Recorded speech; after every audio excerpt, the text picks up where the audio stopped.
అజ్ఞానతిమిరాంధస్య జ్ఞానాంజనశలాకయా చక్షురున్మీలితం ఏన తస్మై శ్రీగురవే నమః. కమనీయ విద్యదా కామధేనుభంగి కామితార్థంబుల కలుగజే జేయు.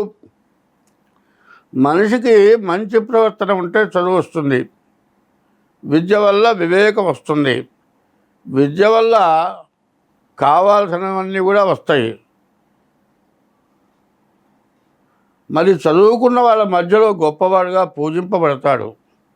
తర్వాత తల్లిదండ్రులు కానీ తను కానీ సంపాదించిన ఆస్తులు ఎవరైనా పంచుకొని వెళ్ళగలుగుతారు.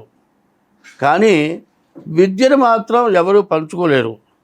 విద్య ద్వారా వచ్చే డబ్బులు నీ చేతికే వస్తాయి కానీ నీ భార్య చేతికి కానీ నీ తల్లిదండ్రుల చేతికి కానీ నీ పిల్లల చేతికి కానీ రావు. చదువు ద్వారా విద్య ద్వారా వచ్చే ఆదాయం నీకే వస్తాయి. సరే, తల్లిదండ్రులు ఇచ్చిన ఆస్తి అయితే అన్నదమ్ములు నలుగురు పంచుకుంటారు.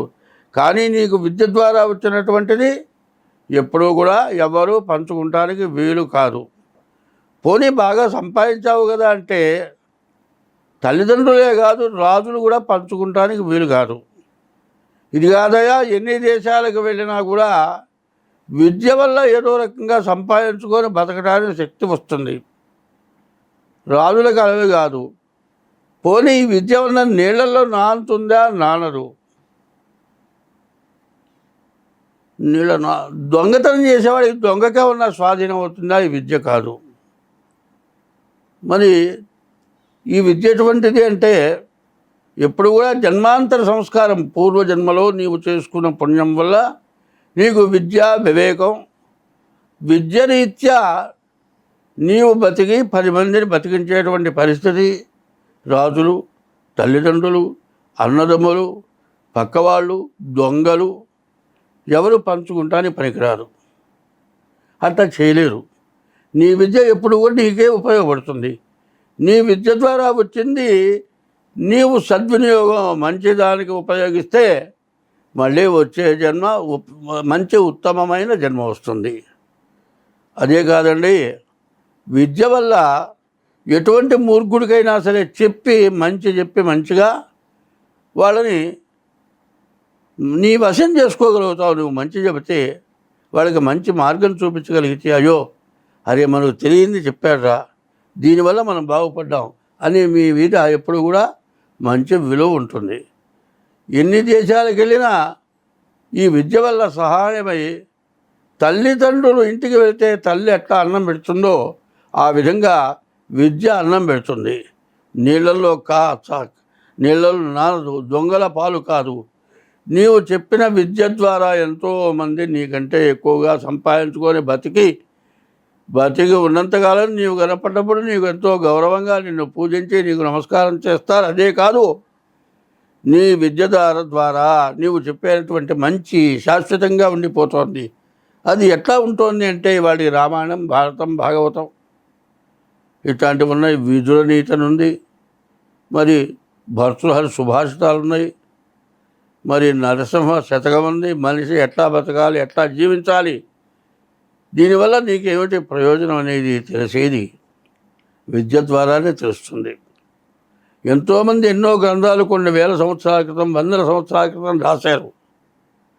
ఇవాళ తెలుగు వస్తేనే ఆ పద్యాలు చదవటానికి నీకు అవకాశం ఉంది. కొన్ని పద్యాలు నేను చెబుతుంటాయా, ఆ పద్యాలు మళ్ళీ చెప్పండి, మేము వింటాం అని అడుగుతున్నారు. ఏమిటయా అంటే, ఒకప్పుడు హిట్లర్ యుద్ధం చేశాడు. ప్రపంచం మొత్తం తందే అనుకున్నాడు. ఎంతో జనాభా చచ్చిపోయినారు. చివరికి ఆయనకి విరక్తి కలిగింది. దీనివల్ల నాకు వచ్చింది ఏమిటి అని ఆలోచించాడు.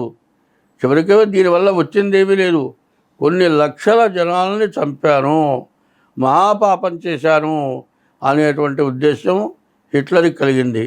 వెళ్ళేటప్పుడు ఆ శవాన్ని తీసుకుని వెళ్తుంటే 2 చేతులు కూడా బయట పెట్టాడు.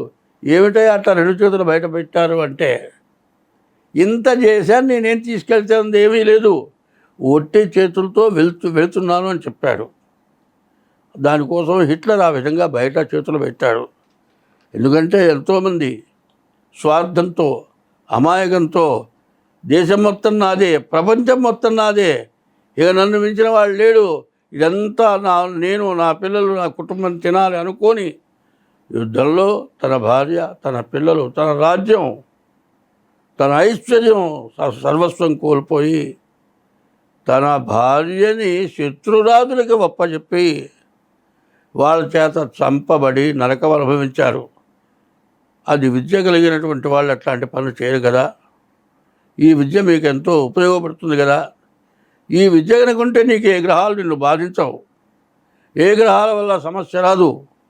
ఎవడైనా దుర్మార్గుడికైనా మంచిగా చెప్పి వాళ్ళని మార్చగలిగిన శక్తి సామర్థ్యాలు నీకు వస్తాయి. స్వస్తి. 2025 సంవత్సరం మే నెల 5వ రాశి సింహరాశి ఫలితాలు. ఈ సింహరాశి చెప్పాలంటే పూర్తిగా బాగాలేదు.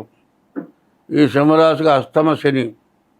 ఈ అష్టమ శని ప్రాణకంటకుడు, చాలా రకాల ఇబ్బందులు పెడతాడు. గురువు మాత్రం ఒకడు బాగున్నాడు.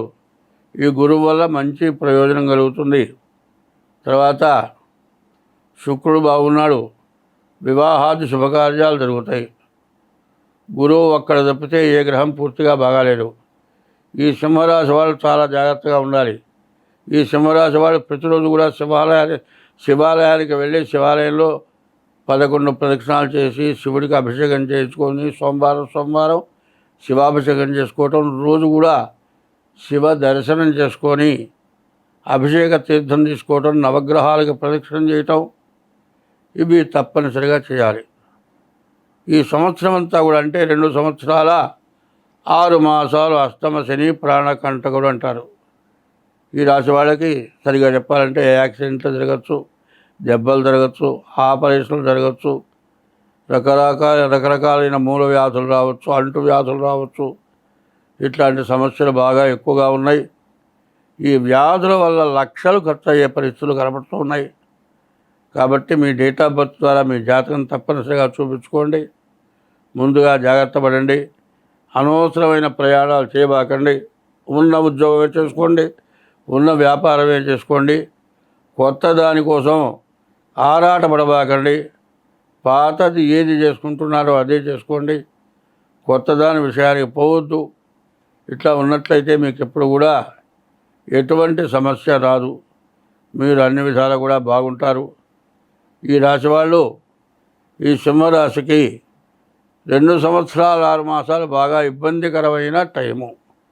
కానీ ఉచ్ఛలో ఉన్నటువంటి గురువు ఏకాదశిలో ఈ రాశి వాళ్ళకి ఉండటం చేత ఈ గురువు మాత్రం పూర్తిగా ఉపయోగపడతాడు. గురువుని ఉపయోగపడేట్టుగా చేసుకోవాలంటే మీ డేట్ ఆఫ్ బర్త్ ద్వారా మీ జాతకం తప్పనిసరిగా చూపించుకోండి.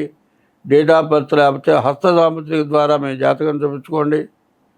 మీరు జాతక రీత్యా ఏ గ్రహాలు ఉన్నాయో దానికి పరిహారం చేయించుకోండి.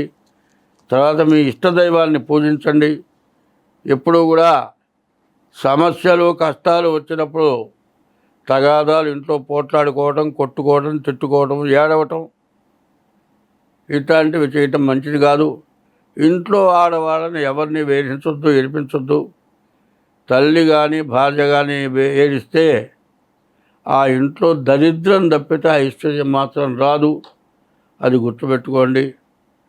ఎప్పుడు కూడా బాగా కోపం వచ్చిన వాళ్ళని బతిమిలాడి చెబితే వాళ్ళకి బాధ చాలా పోతుంది.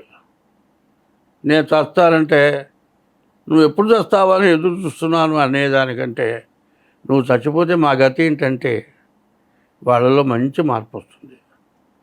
నువ్వు లేకుండా నేను ఎట్లా బతుకుతాను అంటే బాగుంటుంది. తల్లిదండ్రులు చచ్చిపోతావంటే మీరు బతుకుండకపోతే మేము ఇన్నాళ్ళు ఎట్లా బతికేవాళ్ళం, మిమ్మల్ని ఈ వయసులో వదిలిపెట్టడం ధర్మమా? మీరు ఈ విధంగా చచ్చిపోతే ఎట్లా? మా పిల్లలు ఉన్నారు, మమ్మల్ని మా పిల్లల్ని మరి మంచిగా బాగు చేయాల్సిన బాధ్యత మీకుంది. మరి ఏదైనా పొరపాటు ఉంటే క్షమించమని తల్లిదండ్రులను అడిగి మంచిగా ప్రవర్తించండి. ఈ రాశి వాళ్ళకి అన్ని విధాలా బాగుంటుంది. మీరు ఖచ్చితంగా డేట్ ఆఫ్ బర్త్ ద్వారా కానీ హస్త సాముద్రిక ద్వారా కానీ మీ జాతకం చూపించుకోండి. కింద మా ఫోన్ నెంబర్కి సంప్రదిస్తే తగినంత ఫీజు తీసుకొని మీ జాతకం చెప్పడం జరుగుతుంది. స్వస్తి.